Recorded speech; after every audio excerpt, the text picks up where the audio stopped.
Merci beaucoup, je suis ravi d'être à Bordeaux et d'être avec vous pour cette journée académique de l'innovation. Pour le moment, je me tiens là, mais après, je vais bouger. Je me suis mis ça, comme ça, je peux normalement avancer. Voilà, parce que je n'ai pas envie de vous endormir en restant derrière mon bureau. En quelques mots, bon, moi, je fais partie comme vous, des passionnés de l'innovation. Ça fait des années que je travaille sur ce sujet-là. Comme l'a rappelé Bruno, j'ai travaillé d'abord pendant presque 10 ans à l'École des mines de Paris, donc j'étais plutôt où j'ai fait ma thèse, sur des questions d'innovation dans les domaines de la R&D plutôt industriels. Longtemps dans le transport, l'aéronautique, le spatial, donc le CNES, qui est le Centre national des études spatiales.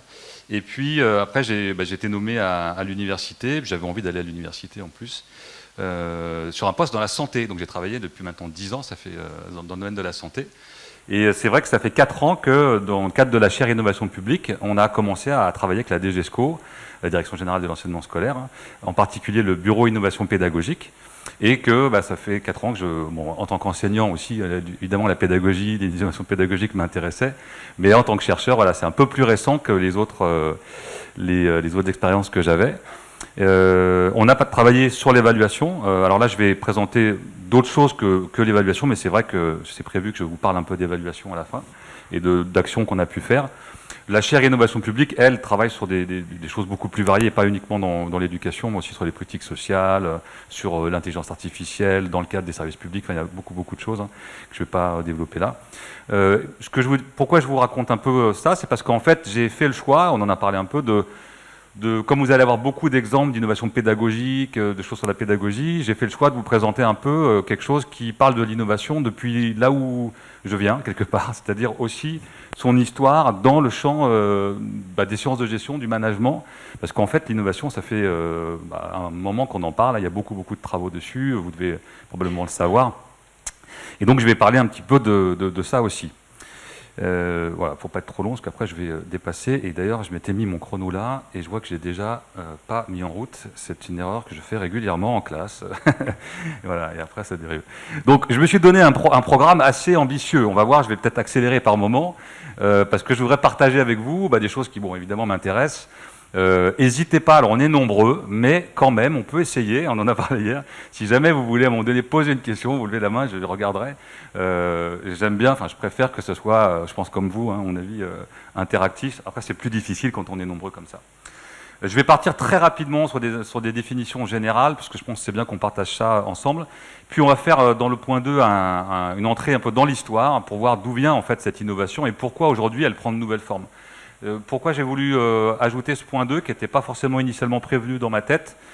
C'est parce que sinon, on va avoir l'innovation avant tout comme des techniques, des méthodes. Or, je pense qu'il faut aller un peu plus loin que ça. Je pense que vous ne serez pas contre moi, vous n'irez pas contre moi si je dis que l'innovation implique d'autres choses que simplement une technique ou une méthode à la mode du moment, quoi. Donc c'est un peu pour ça que je prends cet exemple-là, volontairement un peu décalé, historique. On va aller dans les chemins de fer, vous allez voir. Mais je vais toujours faire le parallèle avec des choses récentes. C'est-à-dire que je vais essayer de faire tout le temps avoir ça comme fil rouge. Et puis après, le 3 sera assez rapide, c'est pour poser le problème de la question des experts, de l'apprentissage et aussi collectif. Et on arrivera sur des points plus récents, là, le 4, qui développe vraiment les nouvelles approches aujourd'hui dans les gestions de projets, des méthodologies dites ouvertes, les méthodologies d'expérimentation. Voilà. Donc on verra un petit peu quand même des choses sur un peu plus récentes sur des méthodes et des moyens d'organiser ça. Je conclurai et je présenterai en conclusion et en ouverture un travail qu'on a fait justement avec la DGESCO, des CARDI, des chargés de mission. On a aussi testé ça auprès de personnel d'établissement, d'enseignants primaires, secondaires. Donc voilà, c'est quelque chose qui est encore en cours. C'est le fameux parcours guide. Je sais pas, peut-être vous avez entendu parler du parcours guide. Voilà, ça vous permettra de voir un peu un exemple concret de ce qu'on a pu faire. Alors, dans les définitions générales, évidemment, le mot innovation lui-même, voilà, il vient quasiment galvaudé aujourd'hui, c'est clair. D'ailleurs, plein de gens disent c'est en bon français has been. Maintenant, c'est transformation, et puis transformation dans 6 mois, ça sera peut-être has been aussi. En même temps, il est important quand même. Il structure des appels à projets, des financements, et il a remplacé des autres termes d'autres termes que je vais évoquer. La notion de progrès technique. Alors, la notion de progrès, qui qui plus est dans le contexte actuellement, c'est vrai qu'elle a été mise un peu en crise ces dernières décennies, si je peux le dire comme ça. Mais il y avait un autre mot, c'était la recherche-développement, qui, jusqu'à pas très très longtemps, était vraiment très important dans les politiques publiques pour la recherche, l'innovation. On disait qu'on finançait la R&D. Il tend à disparaître un peu dans toutes les appels à projets institutionnels au profit du mot innovation. Un point important aussi, c'est que quand on parle d'innovation, c'est pas la créativité uniquement. C'est-à-dire qu'on va en parler un peu, mais on distingue généralement, là j'ai mis l'arbre à idées, vous voyez. Donc l'arbre à idées, on pourrait dire que quelque part, les idées sont sur un arbre avec des niveaux de maturité, c'est une notion qu'on reprendra après, différentes. Il peut y avoir des idées très avancées, très élaborées, qui ont été testées, expérimentées, et d'autres qui sont tout à fait à un stade initial, préliminaire. Si on a une stratégie d'innovation, c'est pas simplement générer des idées, c'est les organiser, les structurer, vous voyez, donc c'est la structure de l'arbre. Et on pourrait dire que organiser l'innovation, c'est se mettre en capacité, dans une organisation publique ou privée, d'avoir cet arbre quelque part où on a les grands axes de valeur. Par exemple, dans le domaine de l'hôpital, ça peut être sécuriser les patients, améliorer la condition de travail des personnels de santé, des choses comme ça, et sur lesquels il peut y avoir pas mal de projets ou d'idées, voilà, à différents niveaux de maturité. D'un point de vue institutionnel, ça renvoie à une distinction dans le droit, hein, donc il y a un droit de l'invention, et le droit de l'innovation commence à se structurer, mais il est moins acquis quelque part que le droit de l'invention. Le droit de l'invention, ça va être principalement tout ce qui peut donner lieu à un brevet. Vous savez que les idées sont libres de circulation, donc ça c'est pour éviter qu'on cadenasse tout, mais après quand on dépose un brevet, on se protège. Donc on a distingué à la fois dans le droit et dans l'institution ces deux notions-là, ça vous devez le savoir. Et l'innovation, elle est généralement associée à l'idée qu'il y a une mise sur un marché, je mets des guillemets, ou du moins un accès qui a été donné à des gens qui l'utilisent et que c'est quelque chose qui a été mis en œuvre, quoi. Donc là, c'est en anglais, dans le guide de l'OCDE, il parle d'implementation, qui traduit bien mise en œuvre. Voilà. Alors après, en pratique, il faut faire attention parce que dans la vraie vie, et qui plus est dans les nouvelles approches de l'innovation, où on fait beaucoup d'allers-retours, d'itérations, pour prendre le mot que j'ai mis dans le résumé, on ne peut pas distinguer une phase purement inventive et puis après une phase de mise en œuvre. En réalité, dans la phase de création, de jeunesse des idées, on va tout de suite essayer de mettre en œuvre, mais de manière contrôlée, et puis on va faire mûrir le projet. Et donc cette distinction, elle est quand même un petit peu, à mon avis, elle n'est pas caduque, elle existe, mais elle risque de s'estomper dans le temps. En revanche, quelque chose qui est maintenant partagé par tout le monde, là, clairement, c'est... Alors là, j'ai mis deux rapports qui sont sortis en 2009 et puis après en 2015, donc vous voyez, ça date quand même. Hein. Ah, c'est un peu plus fort, je parlais trop loin du micro, c'est ça? Non, c'est bon, ah, bon d'accord, c'est moi qui me rapproche. Et qui avait été remis à Christine Lagarde en 2009, et puis en 2005, c'est la Banque publique de l'investissement qui l'a promu. Qu'est-ce que ça dit, ces rapports? C'est qu'en gros, l'innovation, ça va bien au-delà de la recherche uniquement, et de la recherche-développement ou de la science. C'est pas pour dire qu'on va l'exclure. Je sais qu'une des thématiques importantes de la journée, hein, c'est justement de mailler ou d'articuler innovation, recherche et formation. Évidemment que ça a des liens très étroits. Hein. Mon propos n'est pas de dire, étant chercheur, qu'il faut arrêter la recherche, pas du tout. Donnez-nous des budgets. Non, mais ce que je veux dire, c'est pas du tout ça le propos. Par contre, c'est pas la même dynamique et les opérations à l'œuvre dans l'acte d'innover, à la fois individuel et collectif, ne sont pas tout à fait les mêmes que les opérations qu'on peut faire quand on veut apprendre quelque chose de nouveau. Rabattre, innover sur l'apprentissage, ça a été fait un temps, mais ce n'est pas tout à fait pareil. Ce qui ne veut pas dire non plus, que je sais que François Teddy va parler de communauté apprenante, que l'apprentissage en collectif n'a pas un rôle très, très important. Évidemment que oui. Donc, je fais des distinctions, ce n'est pas pour opposer. C'est plutôt pour articuler. Donc dans ce rapport, vous voyez, typiquement, là je vais pas tout détailler, hein, c'est long, mais ce qu'ils avaient fait, c'est qu'ils avaient fait une distinction qui est très très classique dans le domaine que vous devez connaître. On distingue l'innovation par son degré de reconfiguration ou bien d'un marché si on parle du domaine commercial, ou bien d'un système d'acteurs si on parle de quelque chose qui est plus d'un service public par exemple. Si on reconfigure beaucoup des acteurs, des liens qu'ils ont entre eux, des modes d'accès, des modes de travail, alors on va se rapprocher de l'innovation dite radicale. Alors il y a d'autres mots, on verra, on parle de disruption aussi, il y a plusieurs mots comme ça. Et tant qu'on reste sur un système qui va être plutôt amélioré, on parle d'innovation incrémentale. Ça, c'est une première distinction qui est très très commune, vous devez la connaître. Voilà. Après, ce qui est intéressant ici, c'est de voir la variété des facettes. Alors pour vous montrer ça, l'idée, c'est pas de dire qu'une innovation, ça pourrait laisser penser qu'une innovation, elle est que... Par exemple, ici, on voit, il y a marqué Marketing commercial, c'est la manière de vendre ou de positionner ou de donner accès à un service. Produit, service, usage, c'est quand on va innover sur de nouveaux services, on va essayer de répondre à des nouveaux usages. L'innovation technologique, bon, c'était la plus connue, c'est une technologie nouvelle. Les procédés, l'organisation, c'est quelque chose qui est jusqu'ici assez mal appréhendé, alors que c'est très très important. Dans le domaine justement de l'éducation, c'est à mon avis central, sur la manière de comment on va organiser le travail, mais par exemple dans le domaine de la santé, que j'ai étudié pas mal aussi ces dernières années, la Haute Autorité de Santé vient l'année dernière de sortir un nouveau guide pour mesurer et accompagner l'innovation organisationnelle. Donc c'est comment on prend en charge un patient, un parcours. Et ça, ce n'est pas uniquement de la recherche médicale ou biomédicale ou thérapeutique. C'est aussi comment réellement, concrètement, les gens vont pouvoir se coordonner, travailler, quel métier il faut éventuellement inventer, comment on sollicite les experts ou pas. Voilà, c'est toutes ces questions-là. Ça, c'est assez déterminant. Les modèles d'affaires ou les modèles de valeur, c'est quelle est la valeur qu'on veut produire, comment on va la créer, comment on peut en capter une partie ou la partager. C'est pas forcément juste faire de l'argent, c'est un peu plus large que ça. Et l'innovation dite sociale, c'est quelque chose qui est très très présent ces dernières années dans beaucoup de domaines. C'est comment on va mettre en capacité les populations cibles, les acteurs, les utilisateurs, pour qu'ils puissent s'emparer, s'approprier éventuellement ou intervenir dans ces innovations. Dans le cas à nouveau là, des patients, je fais exprès de prendre un peu des exemples décalés. Ça peut être comment le patient peut lui-même devenir acteur de sa maladie, intervenir différemment, collaborer dans des réseaux de soins, de santé, on dit maintenant. Voilà. En particulier les patients qui ont des maladies chroniques et qui ont une expertise sur la manière de vivre cette maladie au quotidien. Donc voilà, ça c'est des choses. Et donc une innovation en tant que telle, donc on pourrait se poser vous-même vos questions, c'est un radar. Là le rapport il est en ligne, j'ai mis le lien, il est très bien fait. Il y a beaucoup d'exemples, c'est vraiment, enfin moi je l'utilise ça en cours d'ailleurs, c'est vraiment très bien fait. C'était destiné à des professionnels, je l'utilise en cours, mais c'est pas fait que pour des étudiants. Bon, moi j'ai des masters, ils sont déjà un peu professionnels puisqu'ils font beaucoup d'apprentissage, donc ils ont déjà une expérience qui est intéressante. Mais c'est vraiment utile et on peut faire noter, je les fais noter des projets qu'ils ont pour voir s'ils n'ont pas mis trop l'accent sur... Souvent, il y a une vision solutionnisme et puis numérique. On va faire une appli, ouais, mais pourquoi faire? Qu'est-ce qu'on veut faire derrière? Qu'est-ce que ça va transformer des rapports entre les gens, le rapport au travail, les identités du métier? Ça, ils ne le voient pas. Or, tout ça, en fait, on peut commencer à le faire apparaître simplement en faisant une petite note, en évaluant en fait, le projet sur cette grille-là. Bon, il y en a d'autres, mais c'est un exemple. Voilà, ça c'était pour l'introduction, donc à retenir, mais je crois que vous le saviez, l'innovation, c'est pas uniquement la phase d'invention, de créativité, générer des idées, ça suffit pas à aller jusqu'à quelque chose de très passé à l'échelle, comme on dit, transformer, voire répliquer ou qui va s'essaimer. Ça, on en parle beaucoup dans l'innovation pédagogique. Comment est-ce qu'on peut, si on a innové dans une classe ou dans un établissement, après inspirer, plutôt que répliquer, inspirer d'autres collectifs de travail.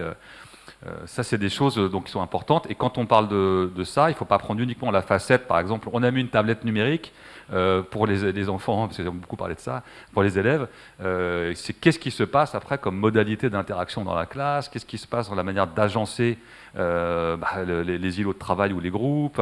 Il y a tout, et comment on va après animer au sein des professeurs éventuellement des choses autour de ça. Oui, ça, vous le savez évidemment mieux que moi, donc je vous le dis juste pour qu'on se relie et que vous puissiez vous projeter, mais vous avez une expérience qui est plus riche que moi.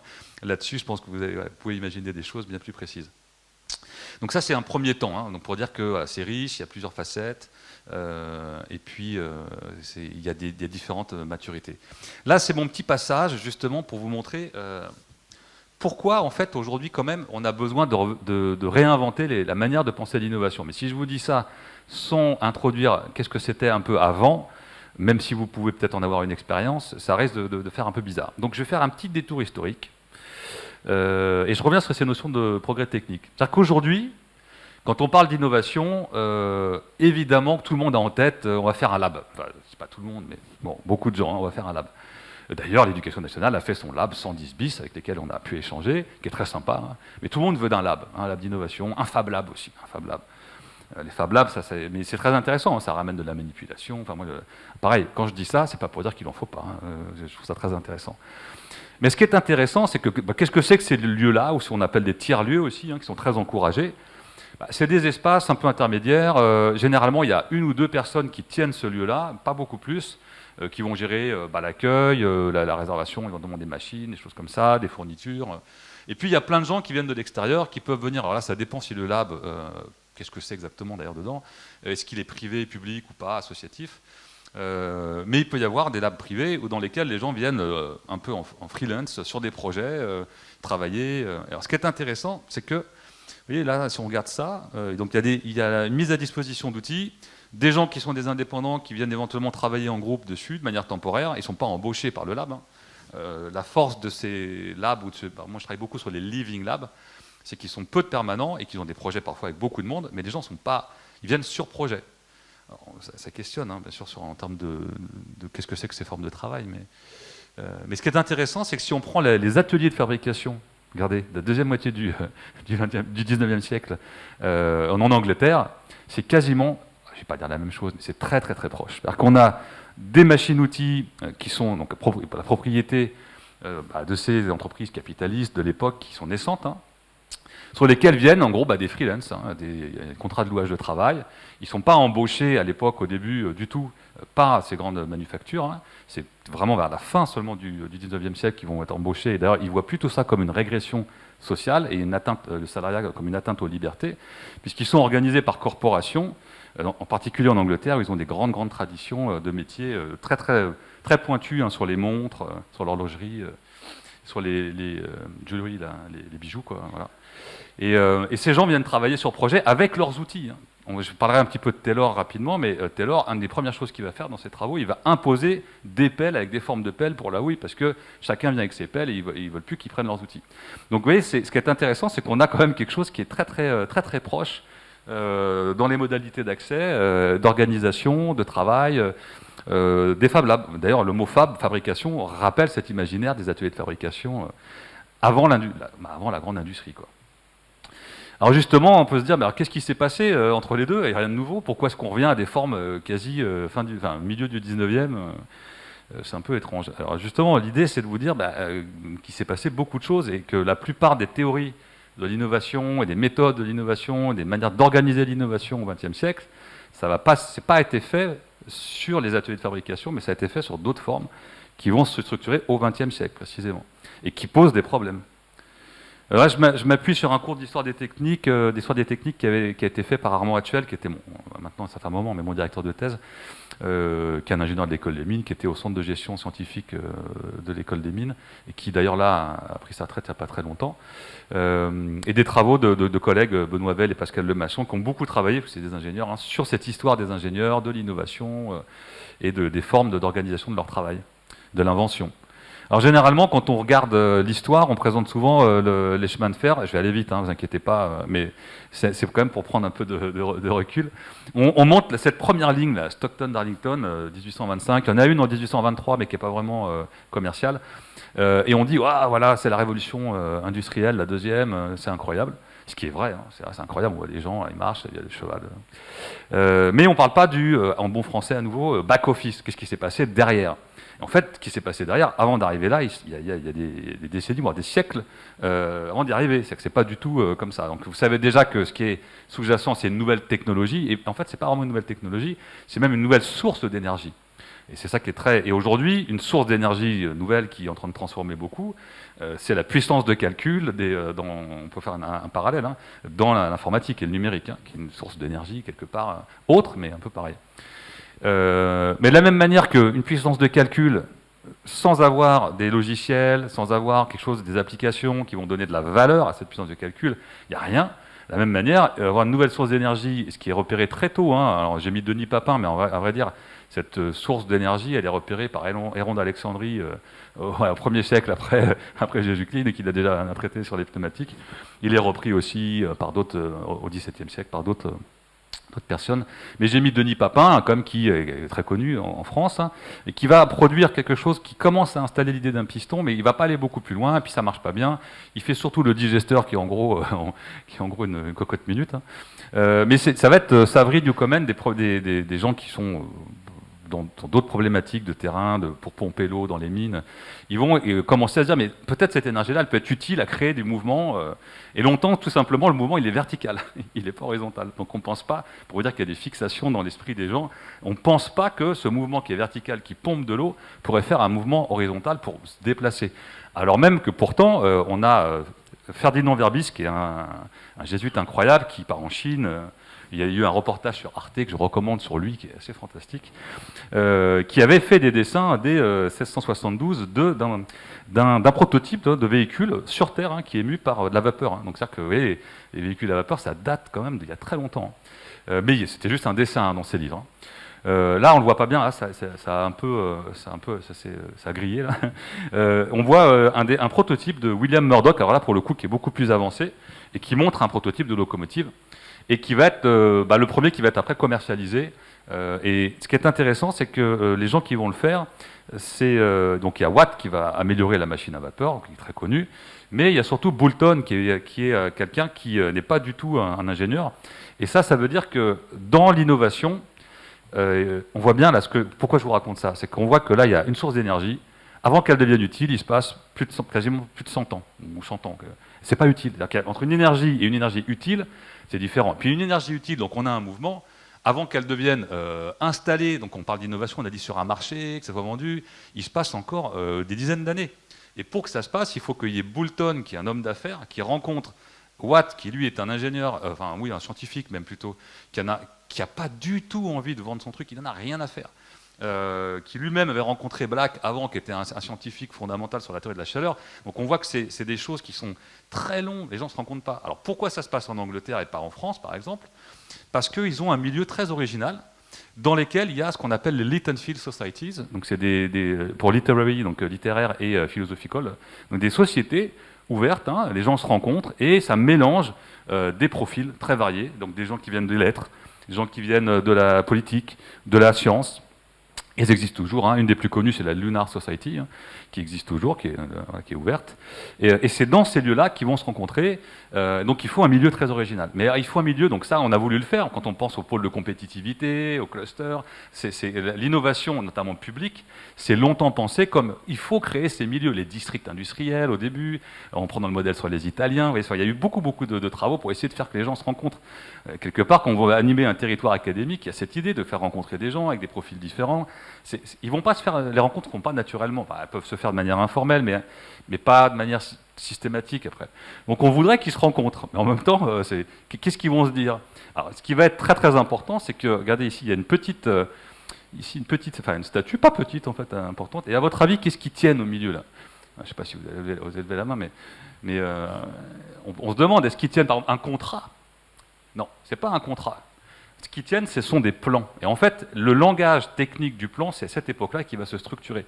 Ça veut dire qu'il faut évidemment des milieux pour que les gens se rencontrent, mais si on n'a pas de langage commun, les gens ne vont pas se dire grand-chose. Donc il y a un travail d'élaboration pour trouver des langages partagés. Alors bien sûr, il y a un travail sur les valeurs qu'on a beaucoup discuté par ailleurs, mais il y a aussi, il faut formaliser des langages. Et ici, le langage va permettre d'avancer de manière qui n'était pas du tout possible avant. Il y a quand même eu l'émergence des langages techniques, les premiers formalisés pour pouvoir dessiner, ce sont les jésuites qui ont travaillé là-dessus.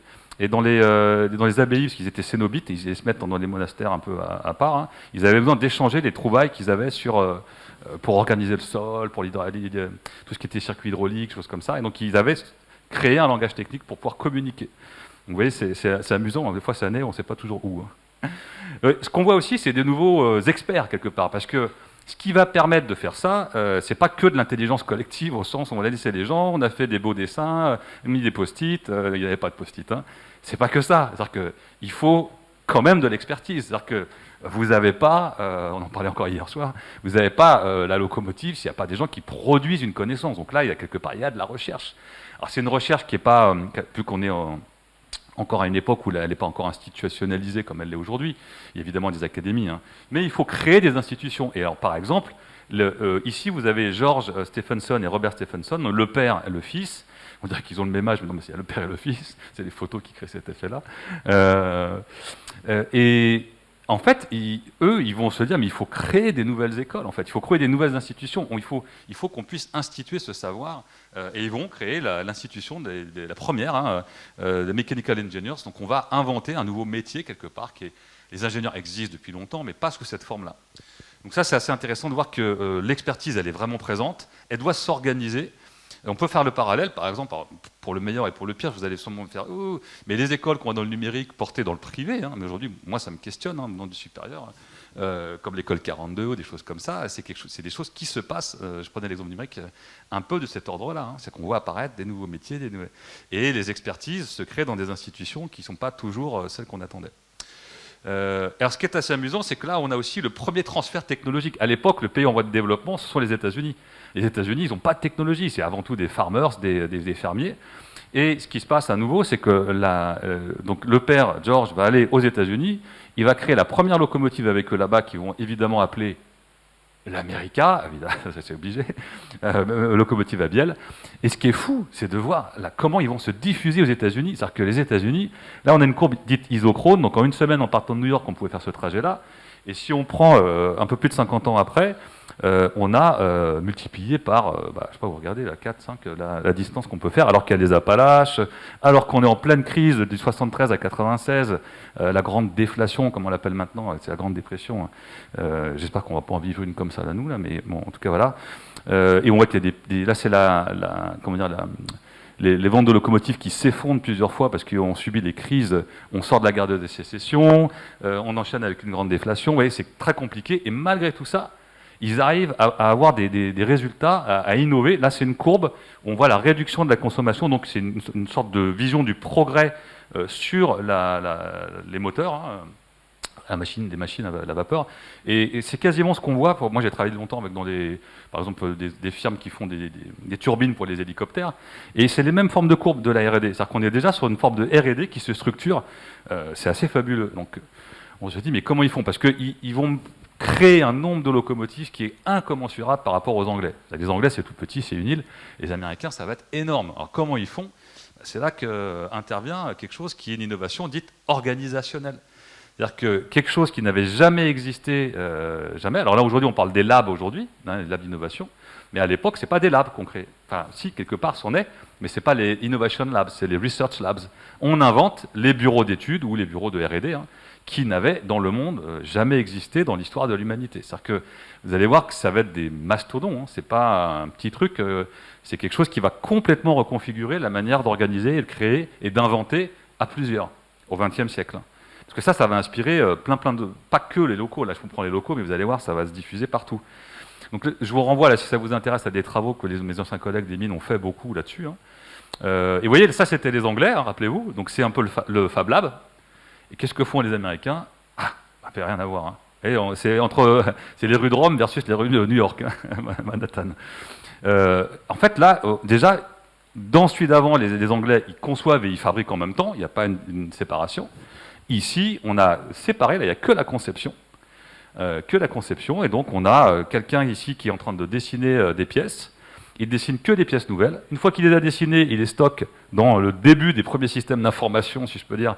Ce qui fait que là où les Anglais, quand quelqu'un part, les fameux freelance, ils s'en vont, on perd la connaissance, hein, on dépend d'eux. Ici, on commence à créer une capacité collective et aussi une sorte de prise de pouvoir, hein, sur la connaissance de ces salariés, qui sont pour le coup salariés, hein, ce n'est pas des freelance.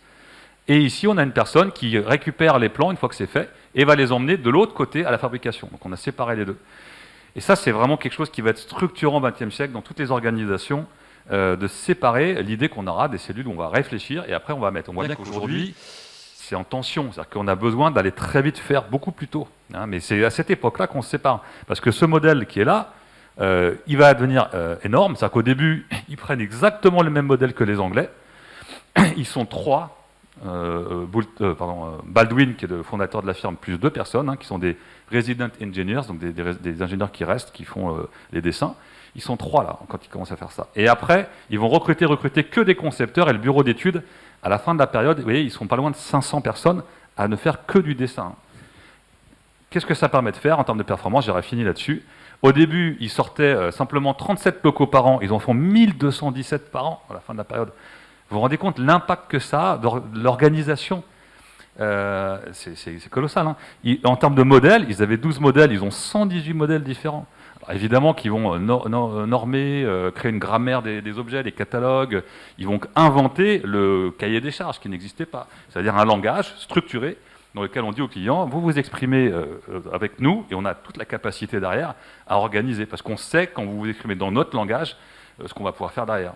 C'est une grosse difficulté pour reprendre l'hôpital, par exemple, les cliniques privées qui vont se spécialiser sur la main, elles sont très efficaces et efficientes. Pourquoi? Parce qu'elles savent le flux de patients qui arrivent. Quand on prend un hôpital public qui prend du tout venant et qui a tous les secteurs, c'est beaucoup plus dur parce qu'on ne sait pas exactement ce qui va arriver et la capacité d'organisation, elle est en partie restreinte, elle peut progresser bien sûr, mais elle est en partie restreinte parce que le flux est hétérogène. Là, ce qu'ils ont fait, c'est qu'ils ont rendu un flux qui était initialement hétérogène de demandes. En Angleterre, c'est le pouvoir royal qui voudrait une locomotive qui vole comme un aigle noir sur, je sais pas. Vous voyez, là, ils disent non, c'est quel loco, comment, quel diamètre, et c'est imposé, et ça va jouer énormément. Hein. Et on part de marché. Au début, c'est un acteur qui est important, 16%, mais à la fin, on ne le voit pas. Il dépasse les 40%. C'est-à-dire que c'est l'acteur majeur au monde, quasiment, des chemins de fer. Donc c'est quand même assez intéressant de voir qu'une innovation organisationnelle, elle a eu un poids aussi important. Et elle va être copiée par Renault dans les années 30. Ils font pareil. Au début, ils sont pareil de quelques-uns, quelques centaines, ça va quelques milliers. Et à votre avis, aujourd'hui, ils sont combien pour faire que des dessins, hein? Ils font des logiciels hein, de conception. Mais on est combien sur des centaines, des milliers Allez, je le dis là, ce que je n'ai pas. On est sur des villes entières. Hein. Ils font que de la conception. Donc là, ils sont 10 000 maintenant. Donc c'est une ville. Donc en gros, hein, ce que je suis en train de vous dire, c'est que l'innovation hein, au XXe siècle, qu'est-ce que c'est? C'est l'invention de collectifs humains qui sont apprenants, hein, mais apprenants d'une certaine manière, on va le voir. C'est des collectifs apprenants où il y a énormément d'experts, mais ça aboutit à des villes entières. Ils ne font que ça. C'est eux qui font c'est eux qui font de l'innovation, mais en fait, il faut une innovation très particulière, puisque c'est une R&D, hein, c'est la R&D, c'est le technocentre. Ils étaient 18 000 avant la crise de 2008, hein, 18 000. Hein. Que moi, j'habite une ville, on est 9 000, c'est 2 fois ma ville. Hein. Et à faire que, c'est comme si tout... Et puis, il y a des zones. Là, ici, c'est couleur et matière, c'est le design, puis après, il y aura la thermique. Et après, donc, voilà. Donc, vous imaginez bien que quand on est face à ça, et moi, je l'ai vécu, parce qu'à l'époque où j'étais à l'école des mines, on travaillait beaucoup avec Renault, et on a vu le véhicule électrique arriver en 2009. Quand on dit à une ville comme ça, « Eh oh, véhicule électrique !» Ça tremble de partout. C'est qui s'en occupe? C'est ni ceux qui sont là, c'est ni les autres. Et puis, ils n'ont pas les agendas de recherche ne sont pas structurés par rapport à ça. Et là, je vous prends l'exemple de Renault, mais on a travaillé avec Snecma, pareil, pendant un moment donné. Ils ont un grand moteur très connu qui s'appelle le CFM 56, qui est caréné. Et on leur a dit open rotor. Donc ça veut dire on enlève la carène autour du moteur. On revient à des hélices. Qui le fait? Qui fait il y avait un problème de pale acoustique, l'acoustique de la pale. Qui s'en occupe? Il n'y avait personne pour s'en occuper, parce que les connaissances, les métiers et même les bureaux, l'organisation spatiale, est une projection de l'objet qui s'était stabilisé et sur lesquels, après, on ne sait pas comment, quand ça se décale, comment on fait. Et alors là, j'ai pris des mots, je dis véhicule électrique, mais si je dis véhicule dans la smart city de demain, vous voyez, c'est ça que j'ai introduit le système lui-même dans lequel qui va... Là, pour gérer ça, on ne sait plus comment faire. Donc ce qui s'est passé, et la raison pour laquelle aujourd'hui tout le monde s'excite sur l'innovation, c'est pas qu'on n'a pas innové, bien sûr qu'on a fait qu'il y a plein d'innovations, mais c'était une innovation qui était réglée avec des règles de métier, avec des interfaces stabilisées entre les objets, vous voyez, plein de choses comme ça. Et aujourd'hui, quand on pose des questions très massives, systémiques et qu'on dit complexes, hein, ça met en crise ces systèmes humains qui savent apprendre, mais d'une certaine manière, qui n'est pas forcément adapté à des problèmes formulés autrement. Pas qu'ils sont nouveaux, mais ils sont formulés autrement. Donc voilà ce qui s'est passé entre les deux, c'est ça, c'est l'invention de formes, de collectifs apprenants, mais apprenants d'une manière qui peut-être, quand on a des problèmes vraiment très nouveaux ou quand on a des défis, ils sont en difficulté. Alors on peut le projeter sur la bureaucratie, hein, parce que c'est d'ailleurs des formes dites bureaucratiques au sens de Max Weber, hein, c'est la procédure qui organise les rapports. Donc c'est pas uniquement l'industrie. Là j'ai pris cet exemple-là parce que je trouve qu'il est intéressant. Puis c'est la deuxième révolution industrielle, donc c'est très important. Dans notre histoire, je peux dire, technique, scientifique, ça a eu un rôle très très important. Toutes les entreprises, d'ailleurs publiques, privées, vont avoir ce modèle en tête de créer des gens qui vont, les cellules prospectives, qui vont réfléchir d'un côté, d'autres qui mettront après en place. Enfin, ça va structurer énormément la manière d'imaginer ce que c'est que l'innovation. Et probablement que c'est ça qui est mis en difficulté à partir du moment où on veut aller sur des sujets qui ne s'expriment pas bien dans le langage stabilisé qu'on a mis là. Alors pour pouvoir mieux comprendre ça, je rentre un peu maintenant dans un peu les théories ou des choses qui se renvoient à ça. Donc ce qu'on a vu très rapidement, c'est que le progrès technique, tout le monde en veut, hein, initialement, on a envie, regardez, mais il est sauvage. Là on a l'histoire de l'aviation est fabuleuse, malheureusement même tragique, hein, parce qu'on a des gens qui se sont lancés d'eux-mêmes. Là, ils ne sont pas dans des entreprises. Hein. Ils font ça par eux-mêmes, ils testent. Après, il y a des entreprises qui veulent le prendre. Mais quand l'entreprise le fait, au début, on aimerait avoir ce que Elon Musk réactive aujourd'hui. Elon Musk, vous savez, celui qui a fait Tesla, voilà, SpaceX et Hyperloop, toutes ces choses-là. Hein. C'est l'imaginaire un peu edisonien. Edison, parce que Edison, alors je vous recommande les travaux de Thomas Hughes, qui est un des plus grands historiens américains sur l'histoire industrielle, technique. Il a écrit des textes fabuleux sur Edison, où on voit que Edison, c'est vrai que c'est une figure qui est comme intégrée, il gérait beaucoup de choses. Système, il est à la fois scientifique, technologue quelque part, mais aussi il s'occupait, comment dire, d'usage, enfin, c'est très varié. En gros, il y avait quand même d'autres partenaires hein, qui géraient d'autres choses, mais notamment la finance. Mais il y a cette idée d'une sorte d'une vision intégrée. Mais ça, en fait, ça a été pas toujours répliqué. Et ce qui s'est passé plutôt dans la manière d'organiser, c'est qu'on a eu un dédoublement. D'un côté, Taylor, que j'ai évoqué, qui va lui organiser toute l'innovation technique, et de l'autre côté, Henri Fayol, qui est un ingénieur des mines, hein, qui va, lui, s'organiser toute la côté stratégie, environnement, des débouchés de marché, en gros ce qu'on appelle maintenant la business administration, l'administration industrielle. Et ce dédoublement, en fait, il va amener plein d'éléments. Donc ça, c'est des travaux en innovation, mais qui datent, hein, maintenant c'est 78, vous voyez, c'est très connu. On dit que généralement, c'était à l'époque plutôt des produits, alors l'effet que maintenant on n'est que sur du service, que tous les produits embarquent des services, c'est venu brouiller les pistes. Mais avant, on disait, le bureau d'études que je vous ai montré, la R&D, elle est d'abord sur le produit, et puis, à partir du moment où tout le monde va arriver à le faire, ça va jouer sur la manière de produire, et donc c'est là qu'on va inventer aussi le fameux bureau des méthodes. Dans les grandes organisations publiques ou privées, on avait, pour la recherche-développement, la partie études qui gère vraiment l'apparition de nouveaux produits, technologies, ce que vous voulez, et puis d'autres, donc c'est des travaux de recherche, hein, d'autres qui vont travailler sur la manière de produire, l'appareil de production. Ça, bon, aujourd'hui, pareil, c'est quelque chose qui est un peu en tension. Hein. Et puis du côté de Fayol, on va développer tout ce qu'on a appelé le marketing stratégique. Et là, en particulier, une des grandes questions du marketing, il n'y a pas que ça, évidemment, mais c'est un peu pixelisé, c'est une courbe qui est très connue, c'est le fait de dire qu'un marché ou un espace dans lequel parce que là, on parle de marché, mais ça pourrait être un accès, enfin, ou un service public, enfin, quelque chose pour créer un accès nouveau dans le public. Il va y avoir d'abord des gens très peu qui vont être des innovateurs, qui vont nous permettre, avec lesquels on peut travailler tôt et nous permettre de pousser un peu, essayer de tester ce marché-là. Ce qu'on appelle les early adopters, donc des gens qui vont adopter ça de manière un peu précoce. Puis après, une montée et puis une descente. Donc on voit qu'il y a des comportements, c'est pas tout de suite, ça se diffuse partout. Une innovation, il y a un temps un peu long. Alors typiquement, sur les portables, je sais pas vous, les portables sont arrivés pour moi, j'étais au lycée, donc c'était dans les années 90. Et j'avais quelques copains qui avaient ça, on les prenait pour des dingos. D'ailleurs, il y en a un, il avait les cheveux jaunes. Alors, on avait des raisons de penser qu'il était un peu dingo. Non, décoloré, c'était la mode dans les années 90. Et donc, il était par là, lui. Ouh là, entre là et là. Mais c'était des gros trucs. Hein. Moi, je suis arrivé à peu près par là, au début des années 2000. Je rentrais en école, là, et, dans le supérieur. Et j'ai dû prendre un portable. Tout le monde avait portable. J'avais pas envie. Bon. Et oui, j'étais pas dans les derniers, mais c'est vrai que ça prend du temps, il y a un temps de diffusion. Et donc le marketing va essayer de travailler ça, avoir des stratégies pour toucher différentes personnes. Tout ce travail-là, c'est pas de la technologie, c'est vraiment travailler à cette diffusion, à ce passage à l'échelle, à comment on essaime.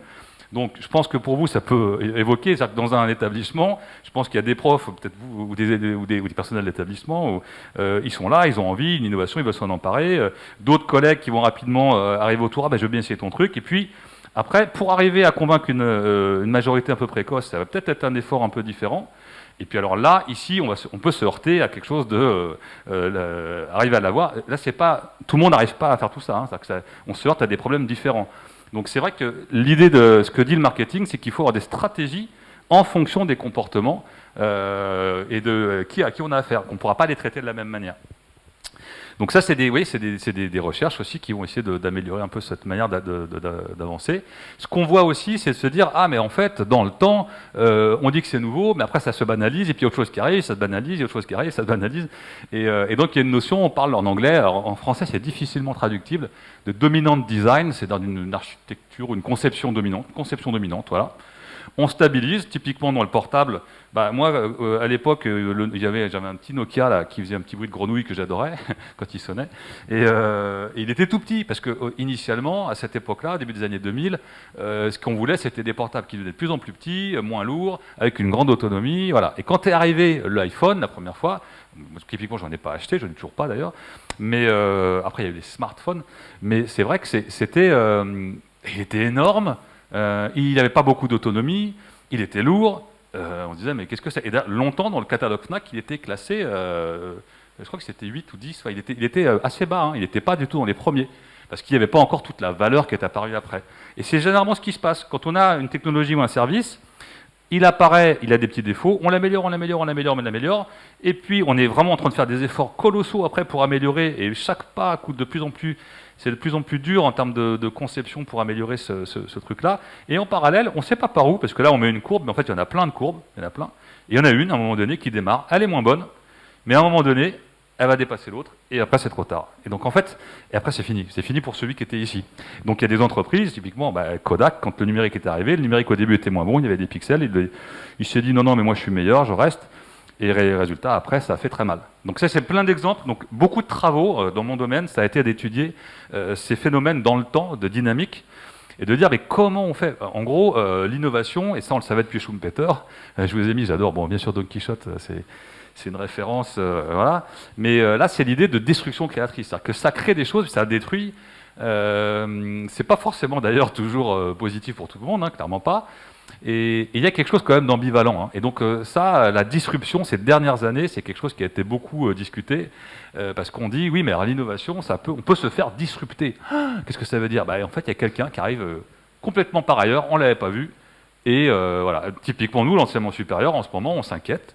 D'Amazon, parce qu'ils sont en train de vendre de plus en plus de produits sur Internet, de développer des certifications, des choses comme ça, et on ne l'attend pas, parce qu'Amazon, bon, ils faisaient des livres, d'accord, mais enfin, qu'ils deviennent un concurrent de l'université publique, c'est quand même quelque chose qui est... Donc on va faire un livre collectif en partie là-dessus, c'est quelque chose qu'on n'avait pas vu. Amazon Care, dans le soin, c'est pareil, hein. Amazon Care, vous commandez un soin, il y a le médecin, le truc qui est livré et tout, ça vient chez vous avez tout qui vient chez vous. C'est-à-dire que c'est des modèles, je crois que pas que les hôpitaux aient jamais imaginé que ça existerait. Hein. Mais bon, c'est en train de se structurer. C'est ça qu'on appelle la disruption. Et donc, en fait, l'enjeu maintenant, en termes de connaissances, j'ai parlé de collectif apprenant. Comment est-ce qu'un collectif, je vous ai montré, hein, les grosses villes, est-ce que eux, ils peuvent, en apprenant, se préparer à la disruption? Non. Pourquoi? Parce que, en fait, c'est pas qu'individuellement les gens ne peuvent pas. Individuellement, là, j'ai pas de réponse. Je pense que tu auras une réponse plus fine pour dire que on peut. Enfin, il y a plein de potentiel. Mon truc, c'est pas de limiter les gens. Mais collectivement, ça devient tout de suite un peu plus compliqué. C'est-à-dire qu'il y a des enjeux de carrière. Si on veut progresser, il y a le N, le N plus 1, le N plus 2. Enfin, il y a des fiches de poste, il y a tout ça. Ce qui fait que toute cette structure qui organise la grande ville là, où les gens sont censés faire d'innovation, elle est quand même en partie cadenassée, donc elle est très efficace dans ce qu'elle veut faire.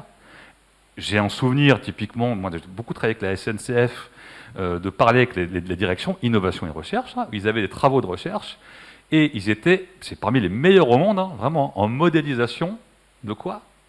Du ballast des pierres. Comment est-ce qu'elle quand on passe, comment la géométrie des pierres, des topologies incroyables. Bon, c'est hyper important, mais en même temps, on avait fait remonter d'un processus d'innovation de 7 mois, hein, qu'il y avait des gros problèmes sur les gares, l'accès aux gares, la protection des gares. Qu'est-ce qu'ils avaient comme travaux là-dessus? Rien, quasiment. Donc on voit qu'à un moment donné, il y a des problèmes qui apparaissent, mais ils ne se disent pas ou ils ne sont pas vus par la structure qui est posée et qui a installé tout un tas de... Donc on est en difficulté pour les traiter. Évidemment que le collectif, il apprend, il produit même une connaissance qui est parmi les meilleures au monde sur le sujet. Sauf que, en fait, il y a d'autres sujets qui ne sont pas du tout vus ni captés. Et ça, c'est une tension, c'est pas lié à la SNCF. La SNCF, il y a des gens, encore une fois, hyper compétents en recherche. Moi, j'ai vraiment des gens remarquables. Hein. C'est lié à l'organisation. Et ça a été étudié. C'est-à-dire qu'il y a des organisations qui ont des propriétés structurelles, typiquement à partir du moment où on se découpe comme ça, là, en hiérarchie, tic, tic, tic, tic, tic, tic, et elles vont favoriser tout un tas de propriétés. En particulier, elles vont être très adaptées. Être adapté, c'est qu'on peut répondre à quelque chose de manière pertinente. On a typiquement le service orthopédique est très adapté à traiter une jambe cassée, un bras cassé, une entorse, voilà. En revanche, les services hospitaliers sont mal adaptés pour gérer les polypathologies, ou pour gérer tout ce qui... On dit qu'il faut faire une gériatrisation de l'hôpital, les personnes âgées. Parce qu'on l'a pensé, on a découpé déjà le corps de l'esprit, les CMP, enfin le centre médico-psychiatrique sont à part, du social qui est géré à part, alors que quand on arrive, on a tous nos problèmes, quoi. On n'a pas simplement un problème de jambes, parfois on a d'autres choses. Donc ça, en fait, on voit que certaines propriétés vont être en même temps très utiles, hein, parce que grâce à cette adaptation, on peut parfois avoir de la standardisation. C'est ce qui a, dans mon exemple de la locomotive, permis aux États-Unis d'avoir cette puissance de passer de 37 modèles à 1218 ou 1118 à la fin. En nombre, pas en modèle, en nombre de... C'est parce qu'on a standardisé. Il y a généralement une centralisation qui n'a pas que des effets pervers. Elle a comme une capacité de commandement à pouvoir organiser et avoir une puissance de feu, hein, quand même, pour produire, et qui va permettre la spécialisation. On n'a pas d'orthopédistes qui peuvent nous soigner aujourd'hui, dans l'ensemble ils nous soignent plutôt bien, sans avoir ce service hospitalier qui se structure au début du XXe siècle. On n'aurait jamais eu tout ce progrès médical, par exemple, mais on peut le dire je prends l'exemple de l'hôpital, là, mais on peut le dire dans plein d'autres domaines. Hein. Donc c'est-à-dire que ces organisations, alors qu'on appelle parfois mécanistes maintenant, parce que c'est vrai qu'elles reposent sur des procédures, elles créent des fixations, des choses comme ça, mais elles ont quand même comme propriété d'arriver à produire ce qu'on a appelé le progrès, du moins dans la première moitié du XXe siècle, parce qu'après on s'est rendu compte qu'il y avait un peu plus de difficultés, mais ce qui a quand même constitué la modernité au XXe siècle. Hein. En revanche, quand on fait ça, comme on a fixé ces éléments-là, on est moins adaptable, c'est-à-dire qu'il y a moins de capacité à changer à mesure que des choses nouvelles sont présentées. On a moins de flexibilité, parce qu'on a justement standardisé. On a des difficultés à avoir des principes de subsidiarité ou d'autonomie des acteurs, parce qu'ils répondent à des chaînes de commandement adaptées à des situations, et donc ils se confèrent à ça. Ils n'osent pas prendre de risques. Donc ça va commencer à vous évoquer des choses, hein, parce que dans toutes les grandes bureaucraties, c'est ce qu'on observe. Hein. On a du mal à décentraliser. On voudrait décentraliser, mais comme tout est organisé, comme les carrières, comme tout ce qui est les statuts, tout ce que vous voulez organiser sur cette base-là, faire exister de l'autonomie là-dedans, c'est envoyer des gens en casse-pipe, parce qu'en gros, ils vont se confronter à un système qui va les écarter. Donc il faut qu'il y ait des propriétés structurelles qui permettent ces choses-là. Et on sait que, par contre, ces valeurs-là, ces propriétés-là, vont favoriser l'apprentissage nouveau, et donc des collectifs autonomes, décentralisés, vont être généralement plus agiles, plus flexibles, et pourront traiter des questions qui n'ont pas été ouvertes et pas bien repérées par l'autre. Mais l'autre, en revanche, on en aura besoin, parce que les autres propriétés vont développer des expertises qui vont faire que c'est pas... Ici, on ne va pas faire simplement que parler de manière sympa entre nous, quoi. Le risque, c'est quand même ça, c'est de banaliser et d'oublier que dans la partie du haut, on avait quand même des experts, et que ces experts étaient porteurs quand même de connaissances, peut-être qu'on ne peut pas s'en passer entièrement. Donc on aimerait bien avoir les deux, hein, voilà, le cerveau, je sais que c'est pas du cerveau droit, cerveau gauche qu'on a des patterns polysynchrones, mais bon, bref, c'est une vue de l'esprit qui a été utilisée par des gens qui parlaient d'apprentissage organisationnel. Le grand moment, hein, de tous les collectifs apprenants, donc ce qu'on appelle l'organisation apprenante, c'est les années 90. Dans les années 90, c'est là où il y a tous les travaux sur l'apprenance. Dans mon domaine, hein, je parle, hein, pas dans la pédagogie. Hein. C'est-à-dire que si vous cherchez des références un peu historiques, peut-être François Tellier en parlera, hein, mais c'est vraiment les années 90, et James March fait partie des grandes figures autour de ce travail-là, et donc il essaie de dire qu'il y a une tension qu'on ne peut pas résoudre entièrement, on ne peut pas la résoudre, hein, c'est une difficulté, et donc on va trouver des formes un peu intermédiaires pour la gérer, cette tension-là, mais on ne la résout pas. Donc c'est aussi la grande époque de la deuxième vague, hein, et même presque après le début de la troisième vague de tout ce qui est système complexe, cybernétique. Donc il y a cette idée de gouvernabilité des systèmes, voilà, d'apprentissage, de rétroaction, de boucle. C'est toute cette époque-là. Donc il y a des gens qui, dans mon domaine, dans les théories des organisations, vont proposer la notion d'ambidextérité, ambidextrous organization, des choses comme ça. Après, ce que ça a donné, c'est plutôt voilà, 4 grandes solutions, certaines vous les connaissez, d'autres peut-être moins. Je vais les balayer assez rapidement. Je regarde l'heure, là c'est bon, là, je peux encore avancer. Première des pistes, bah, la première c'est le projet. Donc ça, généralement, toutes les organisations ont développé plutôt à partir des années 80, mais malheureusement, hein, la gestion de projet, les techniques, la théorie hein, de la gestion de projet, elle naît avec le projet Manhattan, la bombe atomique. Hein.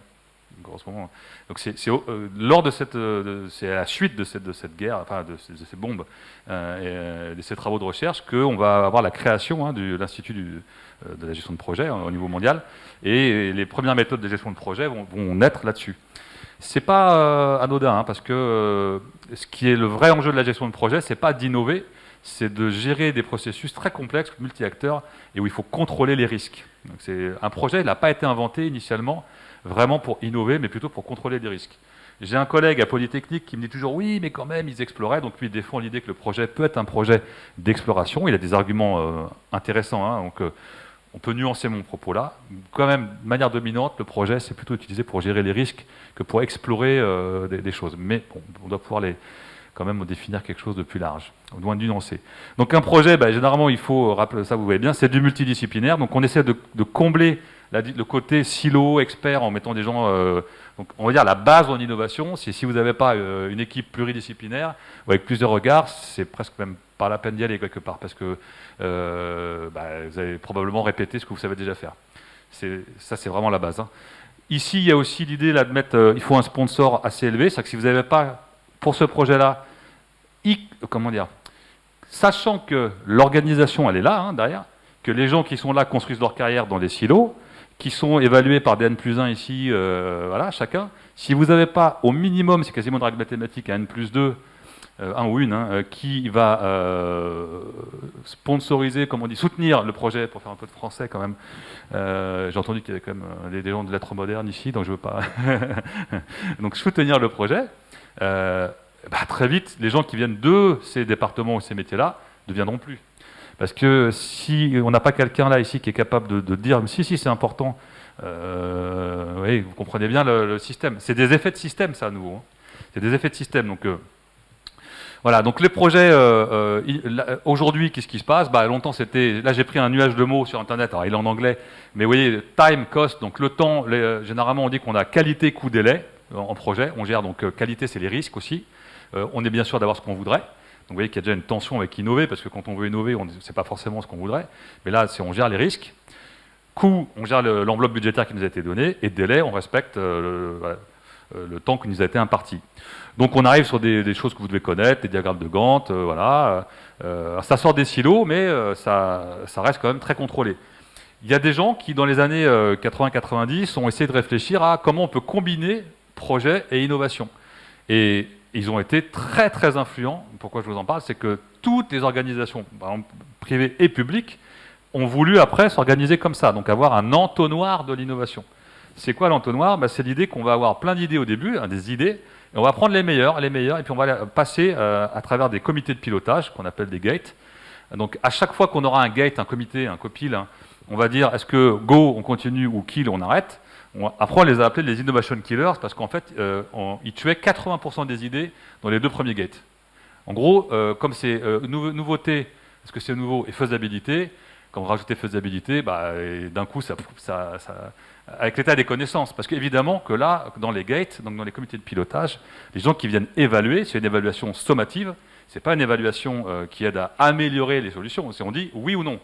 Donc c'est vraiment un truc qui cherche pas à faire mûrir le concept, qui ne va pas orienter les porteurs de projets. Hein. Et puis, les gens qui sont dedans, ce sont les fameux experts qui viennent des métiers. Donc, eux, ils arrivent sur des projets, généralement, ils ont leurs propres enjeux politiques, agenda, etc. Ils viennent dans un projet où d'autres arrivent, et puis, c'est pas tout à fait normal, un projet d'innovation, c'est jamais entièrement bien fichu au début, quelque part. C'est un peu normal. Et bah, ils les dégomment. Moi, j'ai assisté à des comités de pilotage. Quand ils voulaient dégommer un projet d'innovation, c'est très facile, parce que évidemment, je vous ai montré les courbes, au début, c'est moins bon que les trucs existants. Donc si l'expert parle depuis la courbe où il est existante, où il veut, lui, davantage de sources pour améliorer ce fameux incrément là, qui se commence à se tasser, mais il veut améliorer, et qui voit arriver en dessous une potentielle haute courbe, et bien il la tue. Donc on les appelait innovation killers. Donc en fait, c'est ça. Le problème de ces modèles-là, on avait donc des étapes, vous voyez, donc là, d'abord la découverte des idées, puis après on fait un screen, donc c'est-à-dire qu'on va les positionner sur un plan, et on va essayer de les classer, les hiérarchiser, pour dire, voilà, quel est l'endroit où on veut se positionner, là, ce qu'on appelle scoping, c'est notre périmètre à nous qui est important. Le marketing stratégique rentre ici. Hein. Après, on va essayer de voir, est-ce que ça nous rapporte des sous? Vous voyez bien que là, il y a tellement d'inconnus, c'est bizarre. Mais pour pouvoir faire ces calculs-là, on a déjà tué toutes les idées vraiment nouvelles, où il pourrait y avoir des nouveaux acteurs, parce qu'on ne peut plus faire des calculs ici. Et alors après, on part en développement. Et alors le développement peut durer des mois, hein, des années, hein, avant de commencer à faire des tests pour voir si ça va être adopté par les... donc là, ici, les tests, c'est avec les consommateurs. Et là, on prépare la fameuse mise sur le marché, qui est dans quel endroit, comment on va le faire, avec quel prix, quelle communication, etc. Et là, c'est ce qu'on appelle le marketing opérationnel. Donc là, on voit tous les métiers de l'innovation qui sont présents, le marketing stratégique, tout ce qui est recherche-développement qui est ici, marketing opérationnel qui est là pour pouvoir mettre en œuvre. Et ces choses-là, en fait, aujourd'hui, on n'en veut plus. Que les grands développements, je vous prends un exemple, j'ai un ami, on en parlait hier soir, qui est dans le spatial, et quand il lance un calcul de simulation pour simuler, je parle bien de simuler en éléments finis, l'impact sur la coiffe d'un lanceur, il envoie dans les lanceurs, donc quand il rentre dans l'atmosphère, pour voir si la maille, comment ça va évoluer. À votre avis, combien de temps ça peut durer un calcul? Donc j'appuie sur Enter, clac, et j'attends le résultat de mon calcul, simulation en élément fini. Je vous laisse réfléchir un petit peu. Alors généralement, mes étudiants, ils me disent, je sais pas, 2 jours. Je dis, je sais pas, 1 semaine. Non, ça peut durer jusqu'à 8 mois, voire plus. C'est-à-dire que vous appuyez et vous avez la réponse du calcul 8 mois après. Donc vous voyez que rien que pour une simulation. Donc si vous avez fait votre calcul avec des hypothèses qui ne servent à rien, vous perdez 8 mois. En plus, ce qui s'est passé dans le cas que je cite là, c'est que la maille s'est écrasée 2 fois. Donc à la fin, ils ont abandonné le truc parce qu'elle n'arrivait même plus à tourner, pour des raisons qu'ils ne savaient pas compris, donc ça s'est arrêté. Donc même ça coûte du temps. Donc ça, avant de lancer un calcul, vous avez intérêt à avoir vérifié en amont qu'il y avait une vraie pertinence, parce que sinon, c'est pas juste pour voir. Vous allez voir, mais les autres, ils vont aller beaucoup plus vite que vous. Donc ça, c'est des choses. Donc ce qu'on a introduit, et ce qu'a introduit Cooper dans son modèle, c'est l'idée de dire qu'il faut expérimenter beaucoup plus vite avec les utilisateurs avant de lancer le développement. Et durant le développement, il faut faire des petits protos, il faut y aller pas à pas. Donc ça, c'est partagé par tout le monde aujourd'hui, dans les processus d'innovation. Il faut du test, de l'apprentissage très rapide, et des prototypes très rapides. Quand on dit prototype, vous verrez, ça peut être plein de formes. C'est pas simplement faire un mini-robot, c'est pas ça. Ça peut être simplement un storyboard, donc quelque chose qui présente, comme dans le cinéma, un service, et on fait réagir les gens avant de développer vraiment, d'engager des coûts, quoi. Parce que toute modification qui intervient après coûte de plus en plus cher, vu qu'on a déjà engagé plein de choses pour développer des éléments. Ok. Donc ça, c'est un premier point. Voilà. On va tester. Deuxième chose, c'est qu'on voudrait utiliser en innovation de plus en plus, ça vous l'avez vu, et d'ailleurs la journée de l'académique d'innovation, quand il y a un appel à idées, c'est un peu cette idée-là, c'est qu'on voudrait reposer sur l'innovation, que les gens proposent des choses. Alors là, aujourd'hui, c'est très à la mode dans toutes les organisations. Alors j'ai mis intrapreneuriat, mais c'est comment on a des nouvelles pratiques créatives de l'interne, comment on fait de l'innovation participative. Donc l'innovation, alors c'est par les salariés ou les employés ou les agents, vous remplacez ce que vous voulez.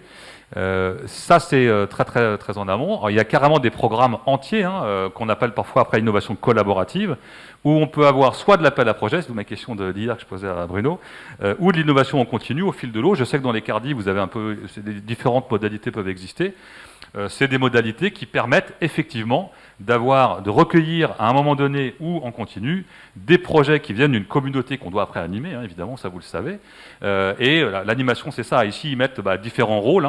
On a le comité de direction qui va suivre, et puis les portefeuilles de projets ou autres. Des ambassadeurs qui peuvent communiquer, aider, accompagner. Les collaborateurs ici, c'est ceux qui participent, qui proposent des projets, ce qui seraient vos porteurs de projets. Des gens qui vont accompagner, les accompagnateurs de projets. Donc on a tout un tas de nouveaux métiers qui permettent d'accompagner ces grands programmes.